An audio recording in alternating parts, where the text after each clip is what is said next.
Hello everyone, कैसे हो आप सब। एक बार पुनः स्वागत है आप सभी का हमारे अपने YouTube channel Shiv coaching classes पर। उम्मीद करता हूं आप सभी मस्त होंगे, बेहतर होंगे, आप सभी की पढ़ाई भी अच्छे से चल रही होगी। तो आज की इस वीडियो में हम देखने वाले 3 अंकों वाले इंपॉर्टेंट क्वेश्चन जो कि आपके 23 फरवरी के लिए काफी इंपॉर्टेंट है। इसके पहले भी हमने आपको 3 अंकों वाली एक क्वेश्चन की वीडियो प्रोवाइड करा दी है, उसमें भी हमने आपको 10 से 12 इंपॉर्टेंट क्वेश्चनों को प्रोवाइड कराया है। आज की इस वीडियो में भी यहाँ पे हम लगभग 10 से 12 इंपॉर्टेंट क्वेश्चन और उसके साथ ही साथ पूरे के पूरे यहाँ पे आंसर को भी डिस्कस करने वाले हैं। तो चलिए सबसे पहले वीडियो को स्टार्ट करते हैं। सबसे पहला जो टॉपिक है आज का वो है प्रतिजैविक क्या है, प्रतिजैविकों के लक्षण क्या क्या होते हैं। ये क्वेश्चन आपके एग्जाम में पूछा जा सकता है। तो प्रतिजैविक की अगर हम बात करते हैं तो प्रतिजैविक ऐसी औषधियां होती है जिनका उपयोग हम सूक्ष्म जीवों को नष्ट करने में करते हैं, या सूक्ष्म जीवों द्वारा होने वाली जो भी बीमारी है उनसे बचने के लिए, उनसे बचाव करने के लिए या उनको नष्ट करने के लिए हम इन औषधियों का यूज करते हैं। तो प्रतिजैविक बेसिकली आप देखेंगे ऐसी औषधियां होती है जिनका उपयोग हम सूक्ष्म जीवों को नष्ट करने में या सूक्ष्म जीवों की वृद्धि को रोकने में इनका उपयोग करते हैं। ऐसी औषधियों को हम बोलते हैं प्रतिजैविक औषधियां।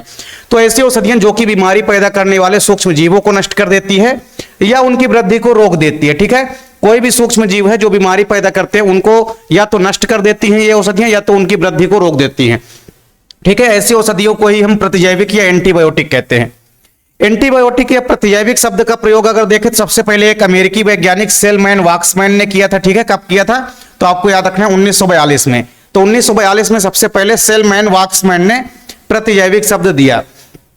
अब अगर बात आती है प्रतिजैविक की खोज किसने की, तो सबसे पहला जो प्रतिजैविक था उसका नाम है, आपको याद रखना है, पेनिसिलिन। क्या है? पेनिसिलिन। ये सबसे पहला बनने वाला प्रतिजैविक है। ठीक है, और इसकी खोज किसने की थी? सर एलेक्जेंडर फ्लेमिंग ने। किसने की थी? एलेक्जेंडर फ्लेमिंग ने की थी। कब की थी? तो 1928 में। यानी 1928 में हमारा पहला प्रतिजैविक बन गया पेनिसिलिन। इसको हम पेनिसिलियम नोटेटम नामक कवक से प्राप्त करते हैं। ऑब्जेक्टिव क्वेश्चन यहां से पूछे जाते हैं। ठीक है, सबसे पहला आपको याद रखना है सेलमैन वाक्समैन प्रतिजैविक शब्द दिया किसने, ये क्वेश्चन पूछा जा सकता है। फिर पेनिसिलिन प्रतिजैविक की खोज किसने की, तो एलेक्जेंडर फ्लेमिंग ने की थी। सबसे पहली प्रतिजैविक कौन सी थी, तो पेनिसिलिन थी। कब खोज की गई थी, तो 1928 में। ठीक है, इस कार्य के लिए उन्हें 1945 में नोबेल प्राइज से भी सम्मानित किया गया था। ठीक है, सर एलेक्जेंडर फ्लेमिंग को इस कार्य के लिए यानी कि पेनिसिलिन की खोज के लिए 1945 में नोबेल पुरस्कार से भी सम्मानित किया गया था। तो ये आपको बेसिक टर्मिनोलॉजी थोड़ी सी पता होनी चाहिए। इसके बाद आपको कुछ एग्जाम्पल याद रखना है। प्रतिजैविकों के एग्जाम्पल आपसे पूछे जा सकते हैं। तो स्ट्रेप्टोमाइसिन हो गया, टेट्रासाइक्लिन हो गया और इरियोमाइसिन हो गया। ये सबसे बढ़िया एग्जाम्पल है प्रतिजैविक की, इनको आपको याद रखना है। इसके अलावा पेनिसिलिन तो है ही एग्जाम्पल। फिर प्रतिजैविकों के लक्षण आपको देखना है। प्रतिजैविकों का पहला महत्वपूर्ण लक्षण क्या है कि इसके पोषक पर कोई पार्श्व प्रभाव नहीं पड़ना चाहिए। ठीक है, जिस व्यक्ति के अंदर हम प्रतिजैविक का यूज कर रहे हैं उस व्यक्ति के अंदर कोई भी साइड इफेक्ट नहीं पड़ना चाहिए प्रतिजैविक का। तो ये प्रतिजैविक के अंदर गुण होना चाहिए, प्रतिजैविक के अंदर यह विशिष्टता होनी चाहिए। दूसरा इंपॉर्टेंट चीज क्या है कि इसे रोगाणु विशिष्ट होना चाहिए। ठीक है, ताकि शरीर के अन्य उपयोगी एवं सूक्ष्म जीवों पर इसका कुप्रभाव न पड़े। मतलब प्रतिजैविक को एंटीजन विशेष होना चाहिए, यानी प्रतिजैविक केवल एंटीजन को ही नष्ट करे, ना कि शरीर के बाकी सूक्ष्म जीवों को जो कि हमारे लिए लाभकारी होते हैं। तो शरीर के अंदर जो सूक्ष्म जीव लाभकारी होते हैं उन पर किसी प्रकार से साइड इफेक्ट नहीं पड़ना चाहिए, किसी प्रकार से एंटीबायोटिक का। यानी एंटीबायोटिक को केवल इतना काम करना है कि एंटीजन को ही नष्ट करना है, तो एंटीजन विशेष होना चाहिए। ठीक है, तीसरी इंपॉर्टेंट चीज क्या है कि इसमें रोगाणु के प्रतिरोधी प्रभेद को नष्ट करने की भी क्षमता होनी चाहिए। जो भी प्रतिजन या जो भी रोगाणु हैं जिनके अंदर उपस्थित रोगाणु की जो विशिष्टता है, जो रोग उत्पन्न करते हैं, उनको नष्ट करने की क्षमता जो है प्रतिजैविक के अंदर होना चाहिए। तो ये पहला क्वेश्चन था, प्रतिजैविक क्या है, प्रतिजैविकों के महत्वपूर्ण लक्षण। ये क्वेश्चन आपके एग्जाम में पूछा जा सकता है, स्क्रीनशॉट आप लोग ले सकते हैं। दूसरा क्वेश्चन है प्रतिजन यानी कि एंटीजन क्या होते हैं और एंटीजन के क्या क्या लक्षण होते हैं।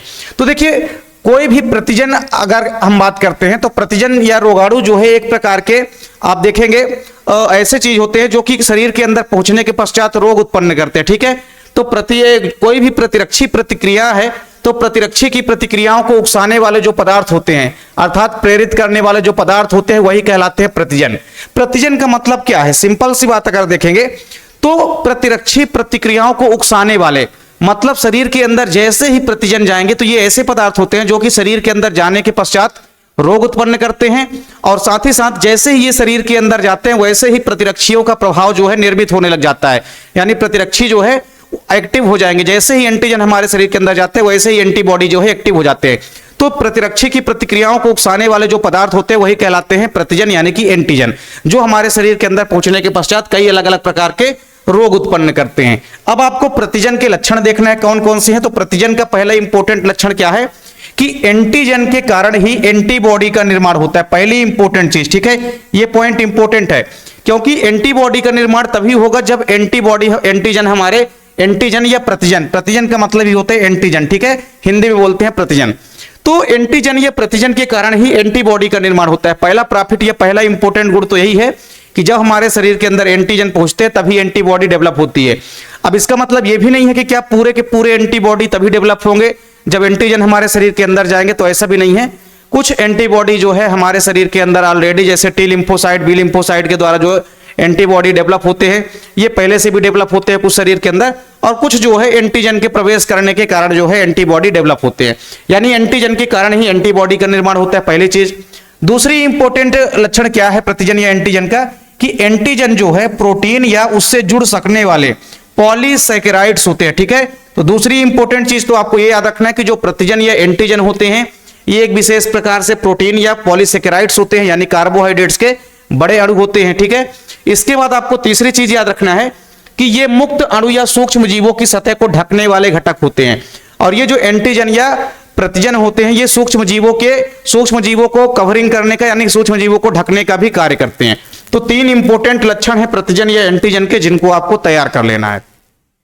चलिए अगला क्वेश्चन है हमारा, क्लोनिंग क्या है और स्पेशली जीन क्लोनिंग क्या है और जीन क्लोनिंग की क्या क्या उपयोगिता होती है।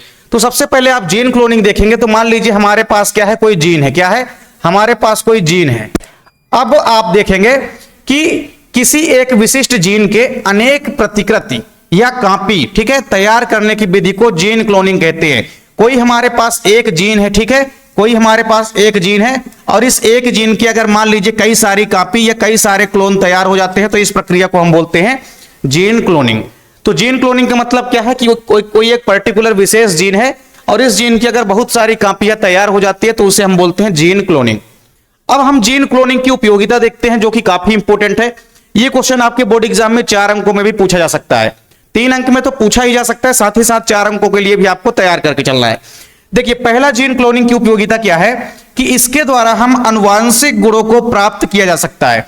जीन क्लोनिंग के द्वारा जो भी आनुवांशिक गुण है उनको पीढ़ी दर पीढ़ी हम प्राप्त कर सकते हैं। यह जीन क्लोनिंग का महत्व है या उपयोगिता है। दूसरी चीज क्या है कि इस तकनीक के द्वारा कई बीमारियों से बचा जा सकता है।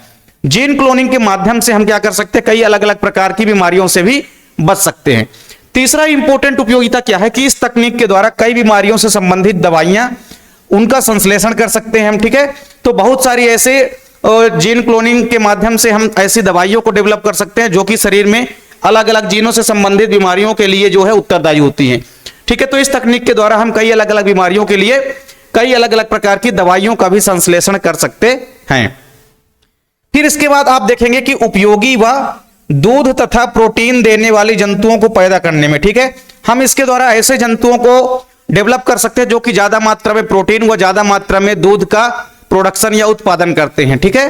फिर इसके बाद एक आखिरी है कि उच्च गुणों वाले जीवों को सरलता से प्राप्त कर सकते हैं। जीन क्लोनिंग के माध्यम से हम अच्छे अच्छे किस्म वाले पौधे व जंतुओं को प्राप्त कर सकते हैं। जैसे हमने इंसुलिन का प्रोडक्शन या उत्पादन किया था, आपने देखा है, ठीक है, डीएनए पुनर्योजन तकनीक के माध्यम से हमने जीन की तो हमने क्लोनिंग की थी और उस जीन को हमने क्या किया था, एक वेक्टर डीएनए के साथ मिला करके एक इकोलाई कोशिका के अंदर प्रवेश करा के ज्यादा मात्रा में इंसुलिन का प्रोडक्शन या उत्पादन कराया था। तो यानी हम एक अलग प्रकार से विभिन्न प्रकार की दवाइयों का संश्लेषण कर सकते हैं इस तकनीक के माध्यम से। तो ये 4 से 5 जीन क्लोनिंग के इंपॉर्टेंट उपयोगिता है जिनको आपको तैयार कर लेना है। काफी सरल उपयोगिता है, ठीक है। आनुवांशिक गुणों को प्राप्त कर सकते हैं, कई बीमारियों से बच सकते हैं, फिर कई बीमारियों से संबंधित दवाइयों का संश्लेषण कर सकते हैं, अच्छे दूध तथा प्रोटीन प्रदान करने वाले जंतुओं को प्राप्त कर सकते हैं, उच्च गुणों वाले जीवों को सरलता से हम आसानी से प्राप्त कर सकते हैं।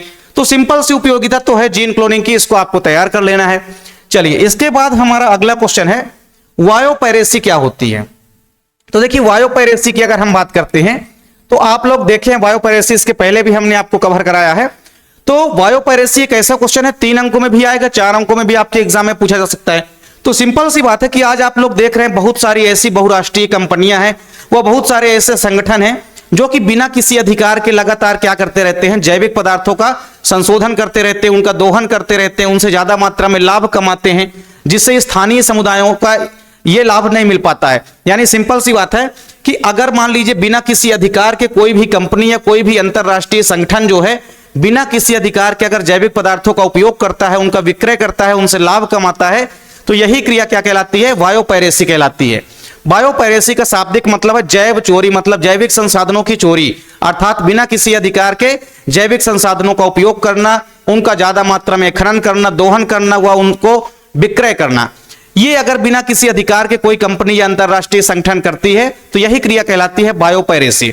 बायोपायरेसी के द्वारा होता क्या है कि जो स्थानीय समुदाय होते हैं वो इस लाभ से वंचित रह पाते हैं, ठीक है, और बड़ी बड़ी कंपनियां जो है अत्यधिक मात्रा में इसका लाभ कमाती हैं। तो बस आपको इतना ही लिखना है कि आज विश्व में बहुत से ऐसे संगठन या बहुराष्ट्रीय कंपनियां आ गई है जो कि किसी देश विशेष में पाए जाने वाले जो भी जैविक संसाधनों हैं, सभी जैविक संसाधनों का बिना किसी अधिकार के दोहन कर रही हैं। इसे ही हम बायोपायरेसी कहते हैं। मतलब बिना किसी अधिकार के जैविक संसाधनों की चोरी ही जैव चोरी या बायोपायरेसी कहलाती है। बायोपायरेसी को हम हिंदी में जैव चोरी भी कहते हैं। जैव संसाधनों का आप देखेंगे कि अनाधिकृत उपयोग होता है। जो भी जैविक संसाधन होते हैं उसका एक प्रकार से अनाधिकृत उपयोग, मतलब बिना किसी अधिकार के उपयोग करना ही बायोपायरेसी होता है। इसके अंतर्गत आप देखेंगे बिना किसी सूचना के जैविक संसाधनों का संग्रह करने के बाद इनसे उपयोगी संसाधनों को बनाना व कई सारे अलग अलग उत्पादों को तैयार करना तथा व्यापारिक स्तर पर इनको बेचने का काम करती हैं ये कंपनियां बिना किसी अधिकार के। यही क्रिया तो है बायोपायरेसी, ठीक है। अगर मान लीजिए बायोपायरेसी पर कंट्रोल या नियंत्रण नहीं किया गया तो जाहिर सी बात है कि जैविक संसाधनों की कमी भी होगी, साथ ही साथ केवल कुछ ही कंपनियां जो है ज्यादा मात्रा में इससे लाभ कमाएंगी। नॉर्मल लोग, स्थानीय समुदाय के लोग, छोटे लोग जो है, गरीब लोग इसका लाभ बिल्कुल भी नहीं ले पाएंगे। तो बायोपायरेसी में बस आपको इतना ही लिखना है कि बायोपायरेसी एक जैव चोरी होती है जिसमें जैविक संसाधनों का बिना किसी अधिकार के निरंतर दुरुपयोग होता है, दोहन होता है, उत्खनन होता है, वह इनसे उत्पाद बना करके विक्रय किया जाता है, वो भी बिना किसी अधिकार के, ठीक है। तो इस प्रकार से जैव संसाधनों का जो अनाधिकृत उपयोग होता है यही कहलाता है बायोपायरेसी। चलिए, बायोपायरेसी के बाद हम देखते हैं बायोपेटेंट। बायोपेटेंट को भैया कब लागू किया गया है? तो बायोपेटेंट को आपको याद रखना है कि बायोपेटेंट को भैया इसीलिए लागू किया गया है ताकि बायोपायरेसी को रोका जा सके। तो बायोपायरेसी को रोकने के लिए ही बायोपेटेंट जो है प्रारंभ किया गया है। बायोपेटेंट में क्या होता है? एक विशेष प्रकार का अधिकार प्रदान किया जाता है, ठीक है। तो एक विशेष प्रकार का अधिकार किसी भी कंपनी या अंतरराष्ट्रीय संगठन को एक निश्चित अधिकार दिया जाता है और फिर उस अधिकार के तहत ही वो कंपनियां या अंतरराष्ट्रीय संगठन जो हैं जैविक संसाधनों का एक लिमिट में, यानी कि एक निश्चित मात्रा में दोहन कर सकती हैं और एक निश्चित मात्रा में ही उससे लाभ कमा सकती हैं, फिर अनाधिकृत उपयोग नहीं कर सकती हैं। हमने कई बार इसका एग्जाम्पल भी दिया है, ठीक है, कि जब तक आप जैसे आप लाइसेंस अप्लाई करते हैं, ठीक है, लाइसेंस बन जाने के बाद ही आप जो है गाड़ी चलाने के योग्य होते हैं, ठीक है। तो इसका मतलब यही है कि जो बायोपायरेसी थी वो अनाधिकृत उपयोग था, अनाधिकृत उपयोग था जैव संसाधनों का। तो जैव संसाधनों के अनाधिकृत उपयोग को रोकने के लिए ही बायोपेटेंट का सहारा लिया गया है। और बायोपेटेंट जो है एक प्रकार का संगठन या संस्था है जो कि एक विशेष प्रकार का अधिकार प्रदान करती है किसी भी व्यक्ति को या किसी भी अंतरराष्ट्रीय कंपनियों को, और उस विशेष अधिकार के तहत ही वे कंपनियां जो है लाभ कमा सकती हैं और एक लिमिट में, एक मुख्य अवस्था में ही कमा सकती है, ठीक है। तो आपको याद रखना है कि बहुत सारी ऐसी अंतरराष्ट्रीय कंपनियां थी जो कि बायोपायरेसी के द्वारा जैविक संसाधनों का निरंतर उपयोग कर रही थी, जिसके कारण जो खोजकर्ता थे उनको इस कार्य का लाभ बिल्कुल भी नहीं मिल पाता था। इसलिए बायोपायरेसी को रोकने के लिए ही बायोपेटेंट जो है प्रारंभ किया गया है। पहली लाइन आपको यही बताना है कि बायोपायरेसी के द्वारा बहुत सारी कंपनियां जो है ज्यादा मात्रा में अत्यधिक लाभ कमाती थी, ठीक है, और इसको रोकने के लिए ही बायोपेटेंट जो है लागू किया गया है या बायोपेटेंट जो है इसको शामिल किया गया है, ठीक है। इसके अंतर्गत आप देखेंगे, इसके अंतर्गत अन्वेषण के एक विशिष्ट समय तक लाभ दिलाने तथा जैव संसाधनों का उत्पादन करने, उनका दोहन करने तथा उनका उपयोग करने संबंधी अधिकार प्रदान किया जाता है, ठीक है। तो बायोपेटेंट के अंतर्गत कौन कौन से अधिकार प्रदान किया जाता है? जो भी जैविक संसाधन होते हैं उनको एक निश्चित समय तक, ठीक है, एक निश्चित समय तक ही लाभ दिलाने के लिए, साथ ही साथ एक निश्चित समय तक जैविक संसाधनों का उत्पादन करने के लिए, एक निश्चित समय तक उसका दोहन करने के लिए तथा एक निश्चित समय तक ही उसका उपयोग करने संबंधी और विक्रय करने संबंधी जो भी अधिकार हैं ये बायोपेटेंट जो है प्रारंभ करता है या बायोपेटेंट जो है प्रदान करता है। तो जब तक बायोपेटेंट ये अधिकार प्रदान नहीं करेगा तब तक कोई भी अंतरराष्ट्रीय कंपनियां जो है अनाधिकृत उपयोग नहीं कर सकती हैं जैविक संसाधनों का। इसलिए बायोपेटेंट कराना जरूरी है, तभी कोई भी कंपनी या अंतरराष्ट्रीय संगठन जो है जैविक संसाधनों का उपयोग कर सकती है, उनका यूज कर सकती है, उपयोग कर सकती है, उनका दोहन कर सकती है, उनका उत्पादन कर सकती है और उनका विक्रय कर सकती है। तो ये सारे अधिकार जो है प्रदान करता है वायो पेटेंट। तो वायो पायरेसी को रोकने के लिए वायो पेटेंट जो है लागू किया गया है।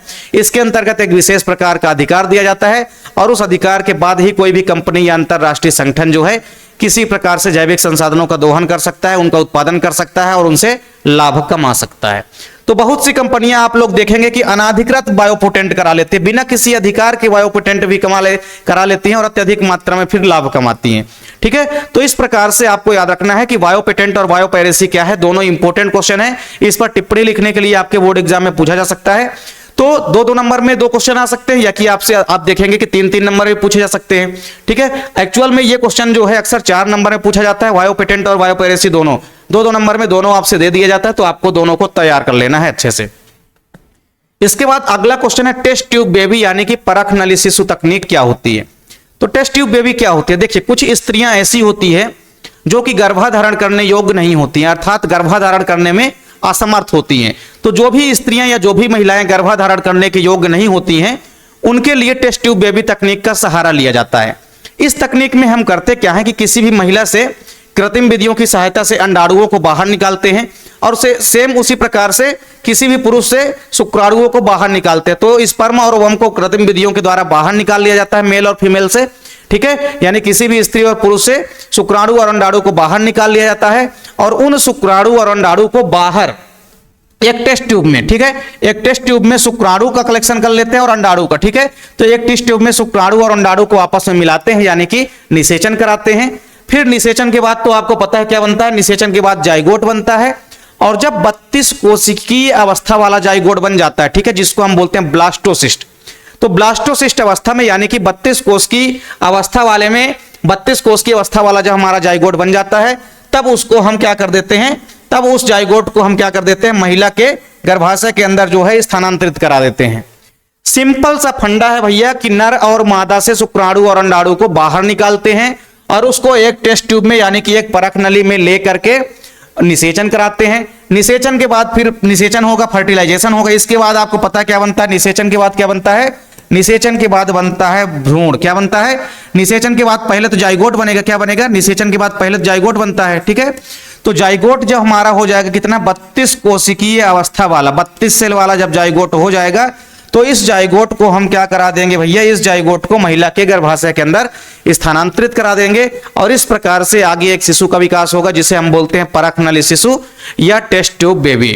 तो सबसे पहली जो टेस्ट ट्यूब बेबी थी उसका नाम क्या था, लुईस ब्राउन। ये क्वेश्चन भी कई बार एग्जाम में पूछा जाता है। ठीक है, तो लुईस ब्राउन आपको याद रखना है, लुईस ब्राउन ये सबसे पहले बनने वाली टेस्ट ट्यूब बेबी थी, लुईस ब्राउन इसका नाम था। ठीक है, तो लुईस ब्राउन आपको याद रखना है।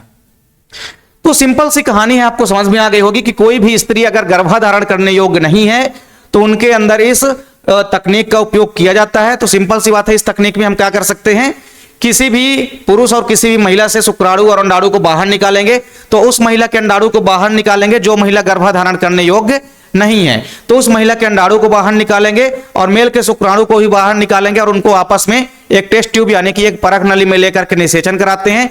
निषेचन के पश्चात जाइगोट बनता है और ये जब जाइगोट 32 कोष की अवस्था वाला भ्रूण में बदल जाता है, तब इस भ्रूण का रोपण कर दिया जाता है यानी स्थानांतरण कर दिया जाता है महिला के गर्भाशय के अंदर और फिर आगे जो है भ्रूण का विकास होता है जिससे एक शिशु बनता है जिसे हम बोलते हैं टेस्ट ट्यूब बेबी या परख नली शिशु। ठीक है, तो सिंपल सी बात है, समझ में आ गई होगी। 2 नंबर में भी पूछा जा सकता है और आपसे 3 नंबर में भी ये क्वेश्चन पूछा जा सकता है। तो काफी इंपॉर्टेंट क्वेश्चन है आपके बोर्ड एग्जाम के लिए। चलिए स्क्रीनशॉट अगर आप लोग लेना चाहते हैं तो आप लोग ले सकते हैं। अगला क्वेश्चन है हमारा, मासिक चक्र यानी कि मेंस्ट्रुअल साइकिल क्या होता है। तो देखिए जितने भी नॉन प्राइमेट्स हैं, तो आप देखेंगे जो नॉन प्राइमेट्स होते हैं और जो प्राइमेट्स होते हैं, 2 प्रकार के स्तनधारी होते हैं। तो जो भी प्राइमेट्स की मादाएं होती है, ठीक है, प्राइमेट्स मादाओं में आप देखेंगे, प्राइमेट्स मादाओं के अंदर एक विशेष प्रकार का प्रजनन चक्र पाया जाता है जिसे ही हम बोलते हैं आर्तव चक्र या मासिक चक्र या जिसे हम बोलते हैं रजोधर्म चक्र। क्या बोलते हैं, रजोधर्म चक्र। ठीक है, यानी कि मेंस्ट्रुअल साइकिल बोलते हैं इसको हम इंग्लिश में।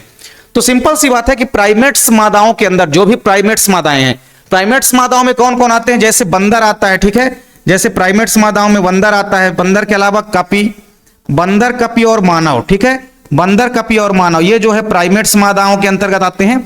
तो बंदर, कपी और मानव की जो फीमेल्स होती हैं, ठीक है, इनके अंदर फीमेल्स जो होती हैं, इनके अंदर एक विशेष प्रकार का प्रजनन चक्र पाया जाता है, ठीक है, इनके अंदर एक विशेष प्रकार का प्रजनन चक्र पाया जाता है जिसे हम बोलते हैं क्या, मासिक चक्र या रजोधर्म चक्र या आर्तव चक्र, ठीक है।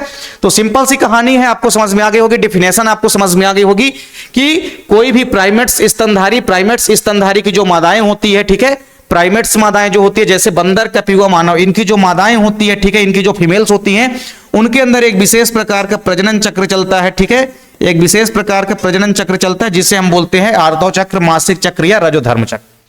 सिंपल सी बात है। अगर हम मानव में बात करते हैं तो मानव में जो मासिक चक्र होता है ये कितने दिनों का होता है, तो 28 दिनों का होता है। ये चीज आपको समझ में आ गई, ठीक है, 28 दिनों का मासिक चक्र जो है मानव के अंदर होता है, ये चीज आपको समझ में आ गई ना। अब आपको ये याद रखना है कि किसी भी फीमेल के अंदर जब मासिक चक्र प्रारंभ होता है, जैसे मानव में अगर आप देखेंगे तो जैसे कोई भी लड़की 12 से 13 वर्ष की अवस्था में पहुंचेगी या 11 से 13 वर्ष की अवस्था भी आप कह सकते हैं, तो उसके अंदर एक विशेष प्रकार का चक्र चलने लगता है, यानी कि उसके अंदर अंडाणुओं के बनने की प्रक्रिया जो है स्टार्ट हो जाती है, ठीक है। इसी को हम बोलते हैं क्या, इसी को हम बोलते हैं आर्तव चक्र यानी कि मासिक चक्र या मेंस्ट्रुअल साइकिल। तो जब भी कोई फीमेल आप देखेंगे 11 से 13 वर्ष की अवस्था में पहुंचेगी या 11 से 12 वर्ष की अवस्था में पहुंचेगी, तो आप देखेंगे कि उसके अंदर प्रजनन चक्र जो है स्टार्ट हो जाता है, यानी कि मासिक चक्र की प्रक्रिया स्टार्ट हो जाती है।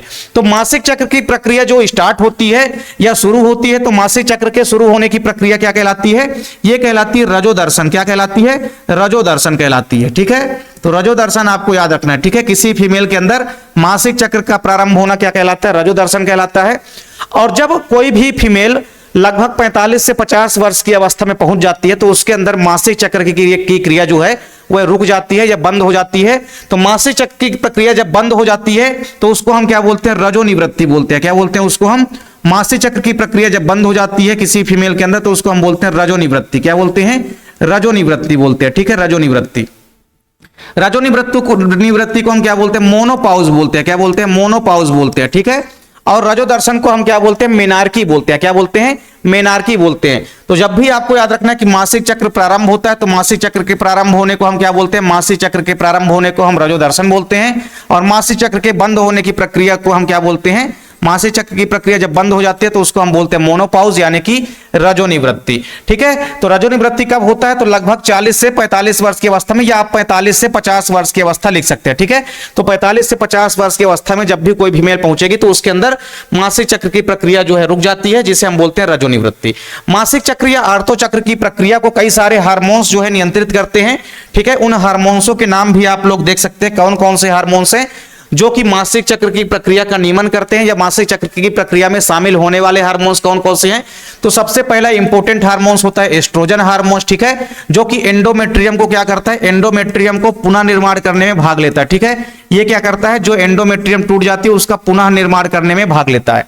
ल्यूटिनाइजिंग हार्मोन्स होता है, ये अंडोत्सर्ग के लिए उत्तरदायी होता है, ठीक है। तो अगर आपसे पूछे कि अंडोत्सर्ग में कौन सा हार्मोन्स जो है एक्टिव होता है, तो LH हार्मोन्स यानी कि ल्यूटिनाइजिंग हार्मोन्स। फिर है फॉलिकल स्टिमुलेटिंग हार्मोन्स, जिसको हम शॉर्टकट में क्या बोलते हैं, FSH हार्मोन्स। क्या बोलते हैं, शॉर्टकट में हम इसको बोलते हैं FSH हार्मोन्स। तो FSH हार्मोन्स जो होता है ये क्या करता है, ये पुटिकाओं के निर्माण को प्रेरित करता है। ये क्या करता है, पुटिकाओं का निर्माण करता है, ठीक है। ये पुटिकाओं के निर्माण को प्रेरित करता है, ठीक है। पुटिकाओं के निर्माण को, ये पुटिकाओं के निर्माण को प्रेरित करता है, ठीक है। पुटिकाओं के निर्माण को प्रेरणा देता है या प्रेरित करता है। इसके बाद है हमारा प्रोजेस्टेरॉन, जो कि पूरा का पूरा गर्भावस्था में बैलेंसिंग बना करके रखता है। गर्भावस्था में आप देखेंगे कि पूरी की पूरी एंडोमेट्रियम को ये कवरिंग करके रखता है और गर्भावस्था में मदद करता है। तो सिंपल सी बात है कि आतर्व चक्र या मासिक चक्र में शामिल हार्मोन्स कौन कौन से हैं, तो एस्ट्रोजन हो गया, ल्यूटिनाइजिंग हार्मोन्स हो गया, फॉलिकल स्टिमुलेटिंग हार्मोन्स हो गया और प्रोजेस्टेरॉन हार्मोन्स हो गया। तो ये 4 हार्मोन्स जो है मासिक चक्र की प्रक्रिया में शामिल होते हैं और कई अलग अलग क्रियाओं को नियंत्रित करते हैं, ठीक है। तो ये बेसिक इंफॉर्मेशन पूरी की पूरी मासिक चक्र या मेंस्ट्रुअल साइकिल की आपको समझ में आ गई होगी। अब हम बात करते हैं मासिक चक्र की क्रिया जो होती है, ये मासिक चक्र की प्रक्रिया चार चरणों में संपन्न होती है, ठीक है। तो पहला स्टेप होता है आतर प्रवस्था यानी कि रजोस्राव प्रवस्था। क्या होता है? रजोस्राव प्रवस्था, ठीक है। मेंस्ट्रुअल फेज होती है जिसमें आप देखेंगे ये प्रवस्था जो होती है स्टार्टिंग के पहले दिन से लेकर के 5वें दिन की होती है। टोटल जो 28 दिन का मासिक चक्र होता है, तो 28 दिन के मासिक चक्र में क्या होता है कि पहले दिन से लेकर के 5वें दिन तक आप देखेंगे, पहले दिन से लेकर के 5वें दिन तक की जो प्रवस्था होती है इसको हम बोलते हैं रजोस्राव प्रवस्था।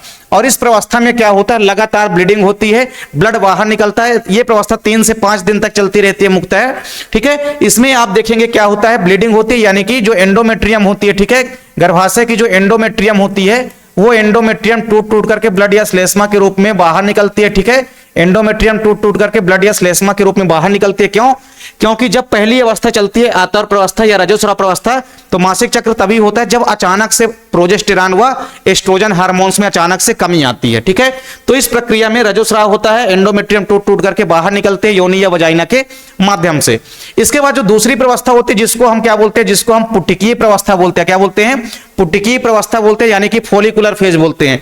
तो पुटिकीय प्रवस्था में क्या होता है कि ये प्रवस्था जो होती है आप देखेंगे 5वें दिन से लेकर के 13वें दिन तक की ये प्रवस्था होती है।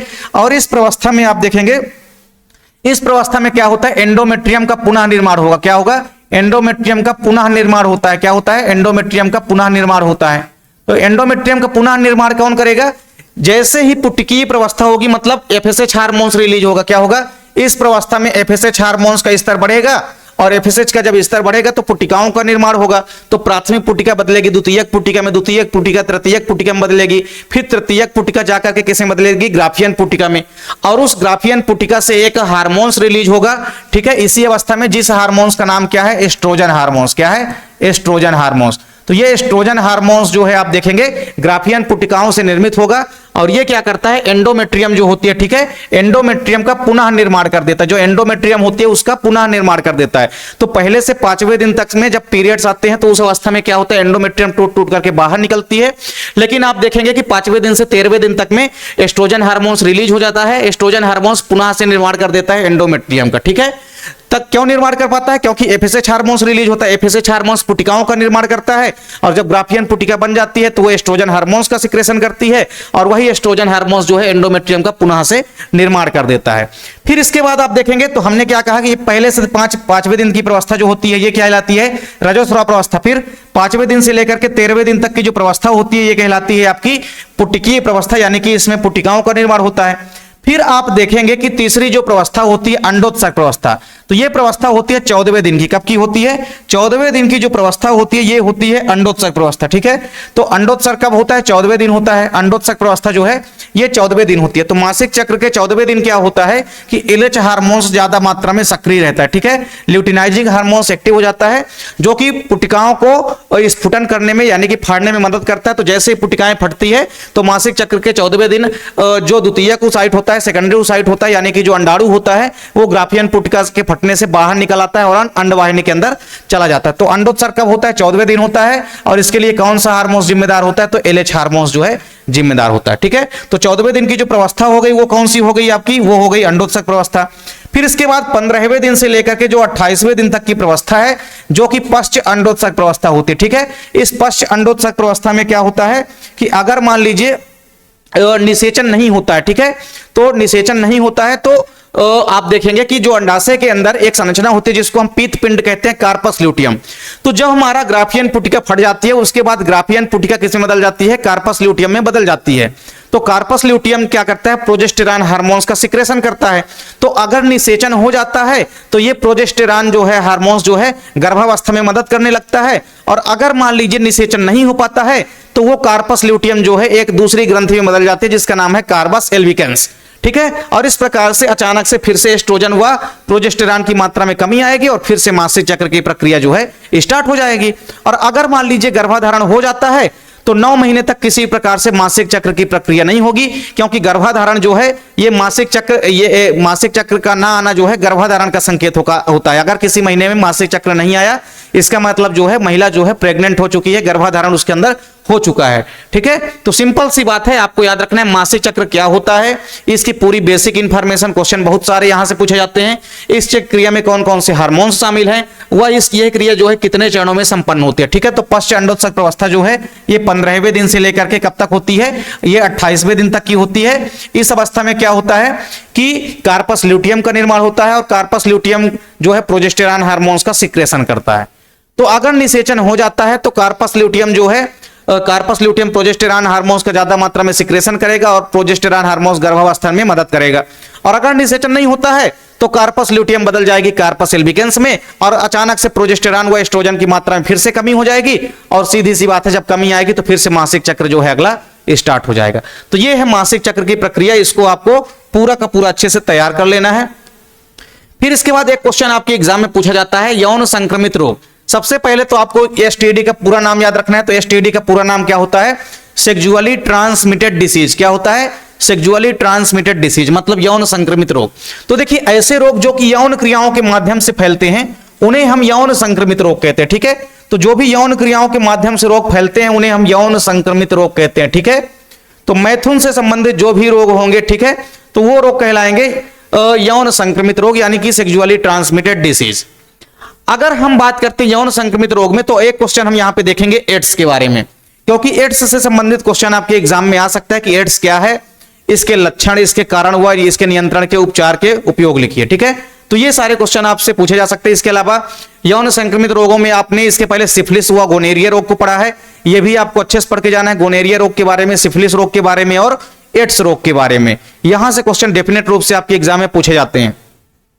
तो हम बात करते हैं एड्स की। तो एड्स का पूरा नाम सबसे पहले आपको पता होना चाहिए। एड्स का पूरा नाम होता है एक्वायर्ड इम्यूनोडेफिशिएंसी सिंड्रोम। क्या होता है, एक्वायर्ड इम्यूनोडेफिशिएंसी सिंड्रोम।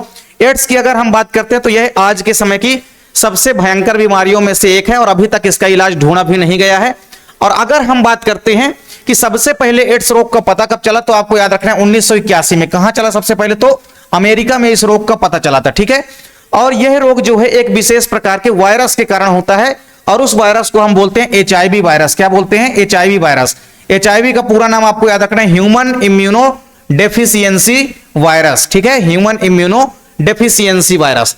एड्स रोग अगर किसी व्यक्ति को हो गया है तो उसको पता भी नहीं चलता है कि उसको एड्स हो गया है, क्योंकि एड्स रोग किसी व्यक्ति के अंदर अगर हो भी गया है तो वह 8-10 साल तक लगातार चुपचाप शरीर के अंदर पड़ा रहता है और अचानक से 8-10 साल के बाद वो एक्टिव होगा और 2-3 साल के अंदर व्यक्ति की क्या हो जाएगी, मृत्यु हो जाएगी।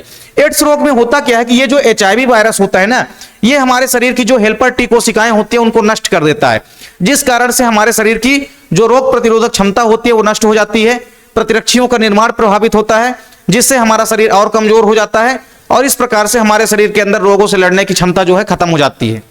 तो ये है एड्स के बारे में बेसिक इंफॉर्मेशन जिसको आपको तैयार करना है। फिर हम आ जाते हैं एड्स रोग के लक्षण। एड्स रोग में कौन कौन से लक्षण दिखाई देते हैं, तो पहला क्या है, लसिका ग्रंथियों में सूजन। ठीक है, लसिका ग्रंथियां जो शरीर की होती है इनमें सूजन आने लग जाता है। फिर आप देखेंगे कमजोरी, कमजोरी यहां पे आप लिख लेंगे, कमजोरी तथा भारहीनता। दूसरा नंबर क्या है, कमजोरी तथा भारहीनता। कमजोरी कमजोरी लगेगी और वजन कम कम लगेगा, आपको ऐसा लगेगा कि मेरा वजन अचानक से घटने लग गया। वैसे भी आप देखेंगे कि एड्स में अचानक से व्यक्ति जो है हल्का दुबला भी होने लग जाता है। तो कमजोरी तथा भारहीनता होगी। जो चमड़ी होगी, चमड़ी में अत्यधिक मात्रा में तेज खुजली होती है, यह भी लक्षण है एड्स का। फिर रात में अत्यधिक मात्रा में आप देखेंगे लगातार पसीना निकलता है। फिर अनिद्रा, रात में नींद भी नहीं आती है। ठीक है, रात में बिल्कुल भी नींद नहीं आती है, अनिद्रा हो जाता है। तो यह चीज आपको याद रखना है, ये एड्स रोग के लक्षण है। अब हम बात करते हैं एड्स की पहचान कैसे करते हैं। तो एड्स की पहचान करने के लिए आप देखेंगे जो भी पीड़ित व्यक्ति है, एड्स से पीड़ित जो भी व्यक्ति है, उसकी पहचान करने के लिए उसके रक्त का जो सीरम होता है, ठीक है, रक्त का जो सीरम होता है उसमें उपस्थित जो भी कुछ विशेष प्रकार के प्रतिरक्षी यानी कि एंटीबॉडी होते हैं, इनकी उपस्थिति के आधार पर ही एड्स की पहचान की जाती है। तो जो भी व्यक्ति के अंदर एड्स की पहचान करना है, उसके ब्लड में एक विशेष प्रकार की एंटीबॉडी की उपस्थित होती है, जिससे पहचान किया जाता है कि इस व्यक्ति को एड्स है या नहीं है। ठीक है, यहां पे आया है एक वर्ड आया है सीरम। तो सीरम का मतलब आप लोगों को पता होगा कि प्लाज्मा में जो आप देखेंगे कि जब हम प्लाज्मा में उपस्थित जब हम फाइब्रिनोजन प्रोटीन को बाहर निकाल लेते हैं तो शेष बची प्रोटीन क्या कहलाती है, सीरम कहलाती है। शेष बचा भाग क्या कहलाता है, सीरम कहलाता है। एड्स परीक्षण की अगर हम बात करते हैं तो एड्स परीक्षण को हम किस नाम से जानते हैं, तो एड्स परीक्षण को हम बोलते हैं एलिसा टेस्ट। क्या बोलते हैं, एड्स परीक्षण को हम एलिसा टेस्ट के नाम से जानते हैं, ठीक है। तो एड्स के लिए जो टेस्ट किया जाता है उसको हम बोलते हैं एलिसा टेस्ट, यानी कि एलिसा परीक्षण बोलते हैं, ठीक है, एलिसा परीक्षण। एड्स के नियंत्रण के उपाय अगर आप देखेंगे तो इंजेक्शन लगाने वाले सिरिंज को एक बार प्रयोग करने के बाद फेंक देना चाहिए, ठीक है। तो किसी भी एक सिरिंज के माध्यम से अगर किसी व्यक्ति को इंजेक्शन दिया गया है तो उसके बाद उस सिरिंज का दोबारा उपयोग नहीं करना चाहिए। दूसरा क्या है कि मान लीजिए कोई दूसरे व्यक्ति द्वारा उपयोग की जाने वाली ब्रश, रेजर, टूथब्रश आदि का प्रयोग नहीं करना चाहिए, ठीक है। तो अगर कोई रोगी व्यक्ति है तो उसका टूथब्रश, उसका कोई भी सामान जो है बिल्कुल भी किसी प्रकार से यूज नहीं करना चाहिए, ठीक है। और बल्कि रोगी व्यक्ति को भी समझाएं कि वो किसी स्वस्थ व्यक्ति के सामान का यूज ना करे। इसके बाद तीसरा है कि लोगों को एड्स के बारे में जागरूक करना, ठीक है। एड्स के बारे में जो भी दुष्प्रभाव होते हैं इसके बारे में लोगों के अंदर शिक्षा प्रदान करना, जिससे कि लोगों के अंदर समझदारी का भाव जागे और वो कई सारी यौन क्रियाओं से माध्यम से बचने के जो भी उपाय हैं उसको अपनाएं, ठीक है। तो ये एड्स रोग के नियंत्रण के उपाय हैं, क्योंकि एड्स का जो इलाज है वो अभी तक उस प्रकार से खोजा नहीं गया है, ठीक है। तो इसके लिए हम नियंत्रण ही कर सकते हैं, इसका बचाव ही पहले से कर सकते हैं ताकि हमको एड्स हो ही ना। तो एड्स रोग से संबंधित ये सारे इंपॉर्टेंट टॉपिक हैं जिनको आपको कवर कर लेना है। आपके एग्जाम में यहां से क्वेश्चन जो है पूछा जा सकता है। अगला क्वेश्चन है खाद्य जाल यानी कि फूड वेब, ठीक है। फूड वेब की अगर हम बात करते हैं खाद्य जाल की, तो देखिए खाद्य श्रृंखला के अनुसार आप देखेंगे जो खाद्य श्रृंखला होती है, खाद्य श्रृंखला में क्या होता है कि एक पोषण स्तर से दूसरे पोषण स्तर तक से सीधा आपस में संबंध होता है। उत्पादक का संबंध सीधे प्राथमिक उपभोक्ता, द्वितीयक उपभोक्ता, तृतीयक उपभोक्ता, फिर तृतीयक उपभोक्ता से अपघटक का संबंध होता है। यानी किसी भी इकोसिस्टम में आप देखेंगे जैविक व अजैविक घटकों के मध्य आपस में संबंध होता है। जो स्पेशली जैविक घटक है वो एक दूसरे पर निर्भर रहते हैं भोजन के लिए, ठीक है। तो खाद्य श्रृंखला में जैसे हमने देखा है कि एक पोषण स्तर जो है दूसरे पोषण स्तर से क्या होता है, सीधे संबंध रखता है, ठीक है। तो इस आधार पे आप क्या कहेंगे कि किसी भी पारिस्थितिक तंत्र में यानी किसी भी इकोसिस्टम में अनेक खाद्य श्रृंखलाएं जो होती है ये आपस में परस्पर जो है एक दूसरे से मिल जाती हैं और एक दूसरे के साथ संबंधित होती हैं, ठीक है, और एक जाल बना लेती हैं जिसे हम खाद्य जाल कहते हैं, ठीक है। तो खाद्य जाल का मतलब यह है कि जब बहुत सारी खाद्य श्रृंखलाएं आपस में मिल जाती है तो एक जाल जैसी संरचना बन जाती है जिसे हम बोलते हैं खाद्य जाल, ठीक है। तो खाद्य जाल को कई अलग अलग प्रकार से आप समझ सकते हैं। जैसे मान लीजिए यहाँ पे क्या है, मान लीजिए ग्रास है यानी कि घास है, ठीक है। अब ग्रास या घास है तो आपको पता है कि घास को कई अलग अलग प्रकार के जीव खा सकते हैं, ठीक है। घास को तो कई अलग अलग प्रकार के जीव खा सकते हैं। जैसे घास को खरगोश खा सकता है, ठीक है, खरगोश खा सकता है। इसके अलावा खरगोश को हिरण खा सकती है, ठीक है। इसके अलावा आप देखेंगे कि जो बकरी वगैरह होती है, ठीक है, बकरी वगैरह होती है ये भी घास को खाती हैं। फिर इसके बाद आप देखेंगे कि जो खरगोश होता है, ठीक है, खरगोश को कौन खा सकता है, खरगोश को आप देखेंगे लोमड़ी खा सकता है, ठीक है, खरगोश को लोमड़ी खा सकता है। तो खरगोश को मान लीजिए लोमड़ी ने खा लिया और लोमड़ी को किसने खा लिया, शेर ने खा लिया, ठीक है, शेर ने खा लिया। हिरण को किसने खा लिया, हिरण को भी मान लीजिए किसने खा लिया, हिरण को मान लीजिए किसने खा लिया, लोमड़ी ने खा लिया। इसके अलावा हिरण जो है इसको मान लीजिए लोमड़ी ने खा लिया, ठीक है। बकरी को भी लोमड़ी खा लेगा, ठीक है। तो बकरी को भी किसने खा लिया, लोमड़ी खा लिया, और लोमड़ी को किसने खा लिया, शेर खा लिया। तो इस प्रकार से किसी भी इकोसिस्टम के अंदर आप देखेंगे कि कई सारी अलग अलग प्रकार की खाद्य श्रृंखलाएं जो होती है ये खाद्य श्रृंखलाएं परस्पर एक दूसरे से मिल जाती है और एक जाल जैसी संरचना का निर्माण कर देती हैं जिसे हम बोलते हैं खाद्य जाल, ठीक है। तो खाद्य जाल में जो ऊर्जा का प्रवाह होता है वो कई अलग अलग दिशाओं में होता है, यानी ऊर्जा का प्रवाह जो है बहुदिशीय होता है। लेकिन खाद्य श्रृंखला में जो ऊर्जा का प्रवाह होता है वो हमेशा एक ही दिशीय होता है, ये चीज आपको याद रखना है।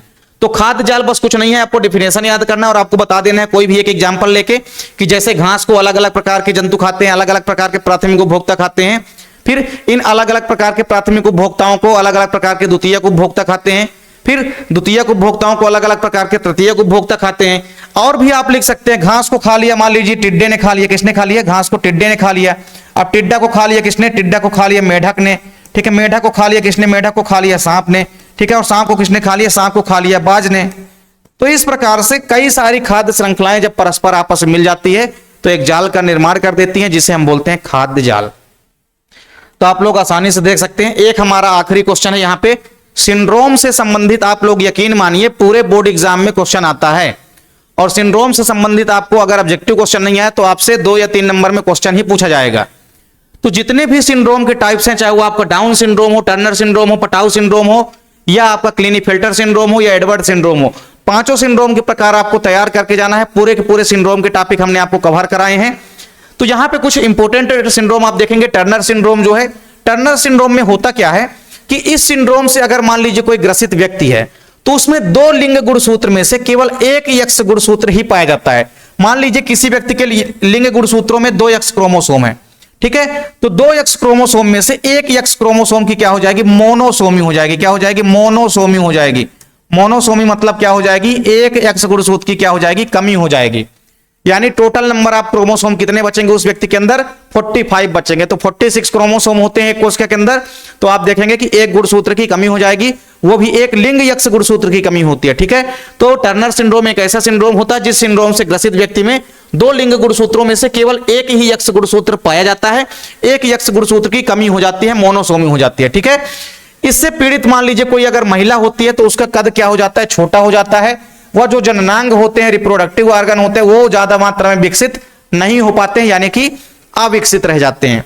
इसके अलावा एक डाउन सिंड्रोम भी आप लोग देख सकते हैं। डाउन सिंड्रोम क्या होता है, जो 21वां जोड़ा होता है, ठीक है। टोटल नंबर ऑफ क्रोमोसोम कितने होते हैं, 46। तो हर एक कोशिका में 46 गुणसूत्र होते हैं और 46 गुणसूत्रों में से आप देखेंगे कि 23 जोड़े गुणसूत्र होते हैं। तो 23 जोड़ों में से जो 21वां जोड़ा होता है, 21वां जोड़ा, 21वें जोड़े में क्या हो जाता है, 21वें जोड़े में ट्राइसोमी हो जाती है। क्या हो जाती है, 21वें जोड़े में ट्राइसोमी, मतलब 21वें जोड़े में दो गुणसूत्रों की बजाय जो है एक अतिरिक्त क्रोमोसोम आ जाता है, ठीक है। तो इसमें क्या होता है कि डाउन सिंड्रोम में 21वीं जोड़े की ट्राइसोमी हो जाती है, मतलब 21वें जोड़े में 2 की बजाय एक अतिरिक्त क्रोमोसोम जो है आ जाता है। इस सिंड्रोम से पीड़ित अगर कोई व्यक्ति है तो उसका कद छोटा रह जाता है, सिर उसका गोल हो जाता है, साथ ही साथ जीभ जो है ज्यादा मोटी हो जाती है, ठीक है, एवं आंखें जो है तिरछी हो जाती है। तो ये सारे सिम्पटम्स होते हैं डाउन सिंड्रोम के। इसके अलावा जितने भी सिंड्रोम है, क्रोमोसोम है, इनके क्वेश्चन आपको पढ़ के जाना है। एक बार फिर से लास्ट में हम यही कहेंगे कि जिस प्रकार से हमने केमिस्ट्री का एग्जाम देखा है तो उसी प्रकार से आप लोग ये यकीन मान के चलिए कि बायोलॉजी का जो एग्जाम आएगा ये भी इतना आसान नहीं आने वाला है। तो हम अगर आपसे ये कह दें कि जितने हम सिलेक्टेड इंपोर्टेंट क्वेश्चन कवर करा रहे हैं केवल और केवल वही क्वेश्चन बोर्ड एग्जाम में आएंगे, तो ऐसा बिल्कुल नहीं है। हमने पूरे के पूरे टॉपिक आपको कवर करा दिए हैं, चैप्टर 1 से लेकर के हर एक टॉपिक की वीडियो हमने आपको पूरी प्रोवाइड कराई है। कोई भी टॉपिक आपसे अगर अभी तक छूटा है तो आप प्लेलिस्ट में जाकर के वो टॉपिक सर्च करके पढ़ सकते हैं। और इसके साथ ही साथ ये तो ऐसे क्वेश्चन हम सेलेक्टेड करा रहे हैं जो कि ज्यादा इंपॉर्टेंट है, अक्सर पूछे जाते हैं। इसका मतलब ये नहीं है कि जो क्वेश्चन हमने यहाँ पे नहीं करा पा रहे हैं वो क्वेश्चन आपको बिल्कुल ही पढ़ना नहीं है। अगर आप लोग पूरा अच्छे से पढ़ेंगे तभी आपका एग्जाम जो है अच्छे से जाएगा। आप यदि सोचे कि हम कुछ सेलेक्टेड क्वेश्चन पढ़ के 40-50 क्वेश्चन पढ़ के चले जाएं और वही क्वेश्चन बोर्ड एग्जाम में आ जाएगा, तो ऐसा बिल्कुल नहीं है। आप लोग अगर अच्छे से पूरा डिटेल से पढ़ के गए होंगे तभी आपसे बोर्ड एग्जाम का पेपर अच्छे से बनेगा, ठीक है। जैसे केमिस्ट्री का पेपर भी बहुत लेंदी आया, आप लोग देखे ही होंगे, हालांकि उतना भी टफ नहीं था।